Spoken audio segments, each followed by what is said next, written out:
gahapon, nagahapon karon og sa walay katapusan. Salamat sa imong mga kamot kini dili mubo apan hataas kini aron sa paghikap, aron sa pagpanalangin ug aron Ginoong Dios sa paghatag og proteksyon sa tanan nga nagatuog nagaduol kanimo.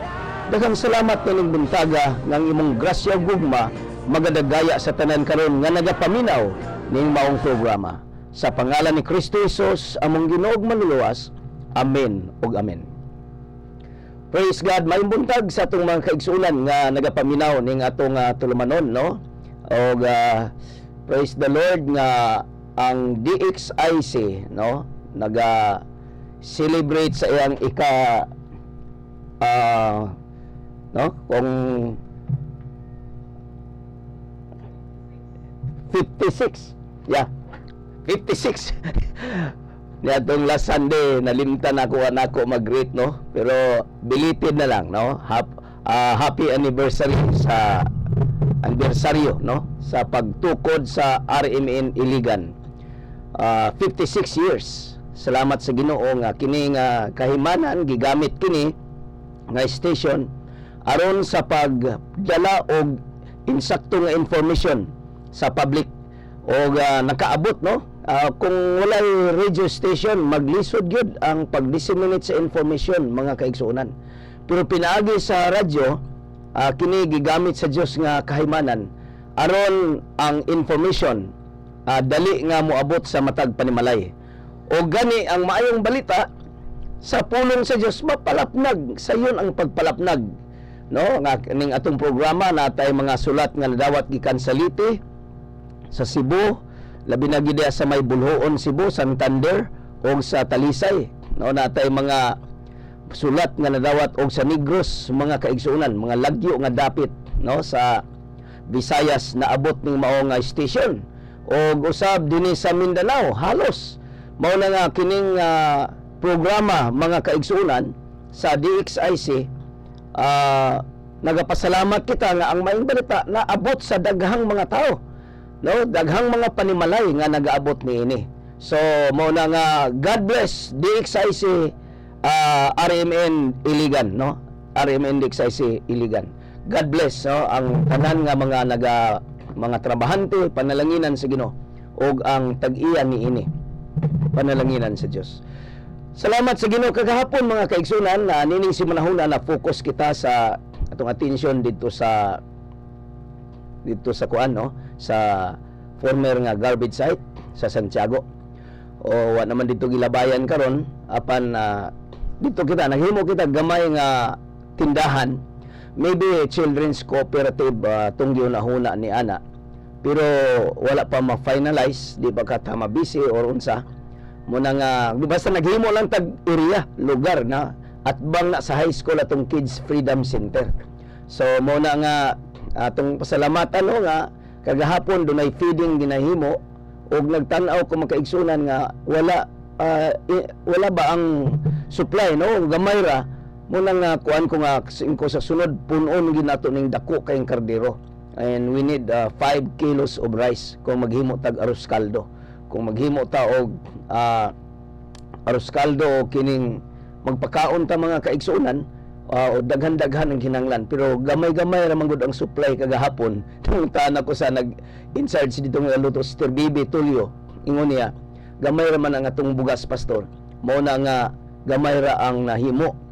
So wala, no, ang mga bata, no, daghan pa untang nagaabot-abot, pero sorry kayo kay wala maka-supply, no, wala makahatag, maka-serve tanan. So atong paningkamutan nga pinagi sa grasya sa Dios, by next, no, nga schedule sa feeding, we can serve everyone nga moadto dito nga mga bata. Dakoy nadunggan, no, akong balik-balikon itong akong nadunggan nga gamay nga bata, I think 2 years old, 3 years old. Mingon siya nga akong tagaan pa daw yang mama. So, ingon siya, stresses lang igsuon. Bitbit siya sa iyaha, iya pong igsuon bitbit sa iyaha. Pero katong manghod nga gamay, mingon siya, tagaan ako si mama ini, sobraan ako si mama. Yun na ang love sa mga bata, sila family. Muna nga, praise God, salamat kaninyo nga nagahatag og financial assistance, ang bugas, oh, kung dunay mga noodles mas maayo nga atong ika-serve sa mga bata, mga kaigsunan. Kay karong panahon na katong nagasaligra sila sa garbage site og pangidabuhi, karong panahon na perting lisura kay wa na may garbage nga gilabay ditong dapita, so perting lisura muna nga nagkinahanglan gid sila, no, kinahanglan sila og tabang assistance. Praise God. Og kung ikaw na sa Iligan City, imbitahon ka nako sa panagtigom sa Throne of Grace Global Fellowship naimutang sa may Gonzales Simino Building 4 Tubod Highway, Iligan City. Dali lang itultulon mga igsoon ang atong panagtigom. Nasa pareho nga building sa Pag-ibig Office o sa PhilHealth, nata sa Tubod Highway. So welcome ka niining adlaw, 9 o'clock magsugod ang atong panagtigom dito. Sa Wednesday 6 o'clock ta magsugod mga kaigsuonan, og sa Saturday 5:30 ta magsugod ang atong panimbahon diya sa Throne of Grace Global Fellowship. Og maayo di ay nga pagpaminaw sa atong kaigsuonan diya sa Bacolod, no? Ako mga paryente dihang dapita, o si Brother Boy, Brother Dodong, uban pang mga kaigsuonan nga nagapaminaw diha, no, mga Dano family, Isik family. So, ang Ginoo magpanalangin kaninyo. Salamat sa Dios sa tigom niyo kagahapon nga ang Ginoo nagapanalangin kaninyo. Praise God. O moto kita sa mensahe sa pulong sa Dios mga igsoon nga mabasa dinhi sa Marcos 16:15 o 16 nagaingon. Niingon siya kanila, panglakaw kamo sa tibuok kalibutan ug isangyaw kining maayong balita ngadto sa mga tao. Ang motuo og magpabunyag maluwas, apan ang dili motuo silutan. Niining kabuntagon makaigsunan, maghisgot ko kaninyo may tungod sa kinsa ang angayan, bunyagan or bautismuhan. Ang balaang kasulatan nagsulti nga palakwon gid ang mga tinun-an aron sa pagsangyaw, no, pagsangyaw. Dunay mission. Ang mission is to spread the gospel to the whole world. Sa tibuok kalibutan, ang maayong balita ipalapnag mga kaigsunan. So tibuok kalibutan, dili basta-basta ning atuang kuan. Munang simbahan nato gitawag ka nag global fellowship. Tungod kay ang dakaman of our Lord Jesus Christ is global, no, tanan ba, tibuok kalibutan. Mula mingon diha nga isangyaw kining maayong balita ngadto sa mga tao. So mga tao, mga kaigsunan, tanang tao nga pasangyawan sa Ginoo. Tanang tao, di lamang usa ka tao, di lamang usa ka organizations, usa ka pundok, kundili tanang tao kinahanglan ang maayong balita mga kaigsunan mapaabot ngadto kanila. Now, unsa man ang timailhan sa tao nga midawat sa maayong balita. Matud pa sa 16 ang mutuo. Praise God. So ang mutuo og magpabunyag og magpabautismo. So mo kini ang ingon diri sa balang kasulatan nga timailhan sa usa ka tawo nga nagadawat sa maayong balita sumala sa sugo ni Kristo Jesus ang mutuo og magpabautismo or magpabunyag. Mo kini makaigsunan ang timailhan nga ang tao duna siya gitawag og response, no, response to the offered, no, kanang offer nga salvation or the good news, the gospel of Jesus Christ. So mo kini nga ang tao nga mutuo dili enough nga mutuo lamang kundili magpabautismo. Kay mo man ang gisugo ni Kristo, mingon siya kaklaro na sa 16, ang mutuo og magpabautismo or magpabunyag maluwas. Sa ato ba ang tao nga dunay pagtuo pagabunyagan. Ang tao nga nakasabot sa maayong balita ug may pagtuo pagabunyagan. Mao kini ang gisulti sa balang kasulatan. Ngano man diay, ang bunyag usa ka timailhan sa tao nga midawat siya sa maayong balita. So unsa man ang saad nga mapatulan kung kita mutuo og magpabunyag or magpabautismo. Matud pa sa balang kasulatan, maluwas kita. Maluwas kita gikan sa silot. Matud pa diya ang mutuo og magpabunyag maluwas. Praise God. So mga kaigsuunan, matod pa sa bandaghan man klase nga baptism. Dunay baptism into the body of Christ, dunay baptism of water, dunay baptism of fire.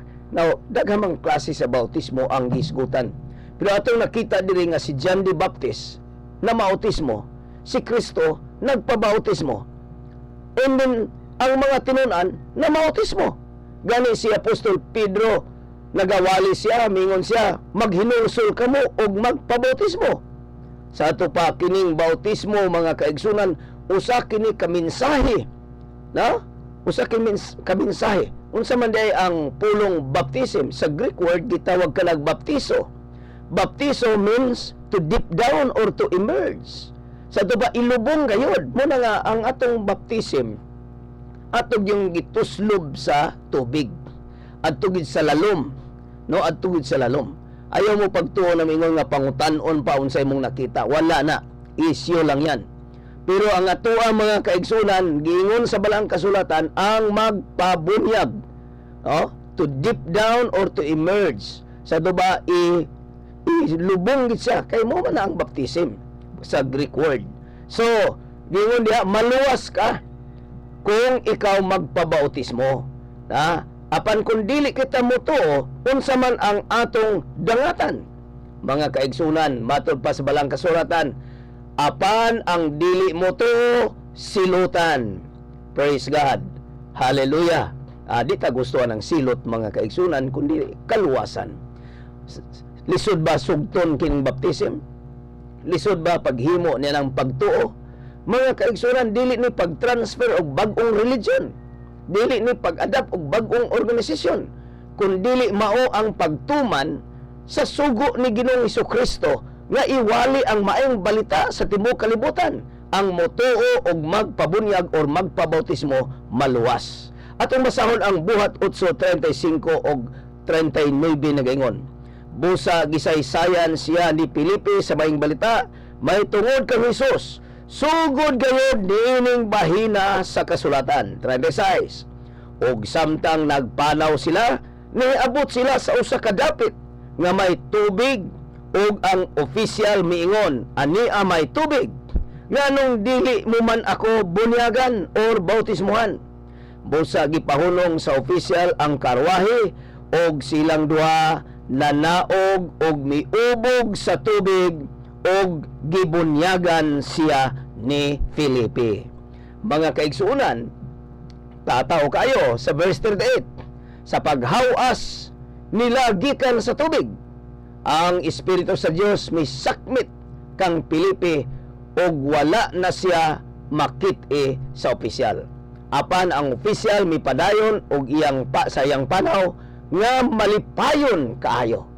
Mo ni ang bugti, mo kini ang gitawag blessing nga malipayon ka sa diyang makasunod ka sa sugo sa atong Ginoo. Sa verse 35 mga kaigsunan, unsa man ang gibuhat ni Filipe? Matud pa sa balang kasulatan, ni sakay siya sa karwahe, ni wali siya sa mayong balita. Sa diyang nasabtan na sa opisyal ang gisaysay ni Filipe, unsa may hangyo sa opisyal, sa diyang niabot na sila sa usa ka dapit nga may tubig, gipahunong niya ang karwahe, og unya miubog sila ngadto sa tubig. Mga kaigsunan, klaro kayo ang balang kasulatan nga ang tao nga mutuo, praise God, magapabautismo or magapabunyag. So unsa man ang gihimo ni Filipe sa hangyo sa opisyal? Nanaog og miubog sila sa tubig og gibunyagan sila. Gibautismuhan ni Filipe ang opisyal. Mga kaigsunan, dako bini gitawag ning sekretary or treasurer, no, sa Kandasi. So mo kini nga dili basta-basta kini nga opisyal, dako kini nga tao sa syudad. Pero doon na siya pagtuo og unya nagapabunyag siya mga kaigsunan. So mo kana mga kaigsunan, no, verse 39. Ning hawas silang duha sa tubig, unsa sa imong banabana ang giladmon sa tubig nga ilang gihawasan? Mabaw lang ba o tagakitin or igong kalalumon? Kapin kung kulang tagahawak. Kung muubog ka kasagaran tagahawak gina mga kaigsunan, no? Basta kay muubog ka sa tubig. si Pilipi ug ang opisyal niubog sila sa tubig. Sama kang Ginoong Hesus, mihawas siya gikan sa tubig. Mo kini ang atong mga example mga kaigsuonan may tungod sa bunyag sa tubig. Sa imong pagsabot sa gibuhat ni Pilipi ngadto sa opisyal, nagsubay ba kini sa paagi nga gipakita ni Hesus? Tinuod nagasubay kini mga kaigsuonan. Praise God. Ngano man tungod kay si Hesus nagpabautismo, niubog siya sa tubig, nihawas siya sa tubig. Unya matod pa sa tingog gikan sa langit, kini mo'y akong anak ng pinalangga, kaniya may kalipay ako.